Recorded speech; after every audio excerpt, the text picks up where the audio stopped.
Olivier Mornay, au vu de ce reportage, comment se fait-il qu'aussi peu de bateaux passent entre les mains des inspecteurs de la sécurité et soient contrôlés entre 10 et 20? Ce n'est pas vraiment beaucoup. Alors, le chiffre, effectivement, paraît faible. Ce qu'il faut savoir, c'est qu'en principe, 100% de la flotte marchande dans le monde est contrôlée à un moment ou à un autre. Et effectivement, lorsqu'on a des bateaux qui arrivent dans les ports français de la Caraïbe, eh bien, tous ne sont pas contrôlés. D'abord parce qu'ils l'auraient déjà été lors d'une précédente escale, et ensuite parce qu'ils ne présentent pas, à nos yeux, de risque majeur. Ce qui nous intéresse, c'est de cibler les navires, et non pas de répéter indéfiniment les contrôles, ce qui ne serait pas aussi utiliser nos ressources humaines de façon efficace.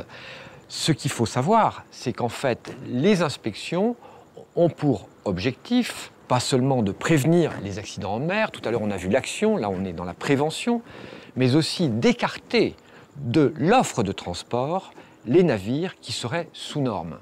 Et c'est de cette façon-là, à travers un travail collectif des équipes d'inspecteurs de tous les pays, qu'on arrive à cet objectif global qui est d'écarter de nos ports les bateaux qui sont, disons, trivialement des bateaux poubelles. Alors, est-ce qu'il existe justement une liste noire de ces bateaux? Il existe une liste noire de pavillons et il faut savoir que dans la Caraïbe, malheureusement, certains États sont dans le top 50 des pavillons les moins respectables, on va dire.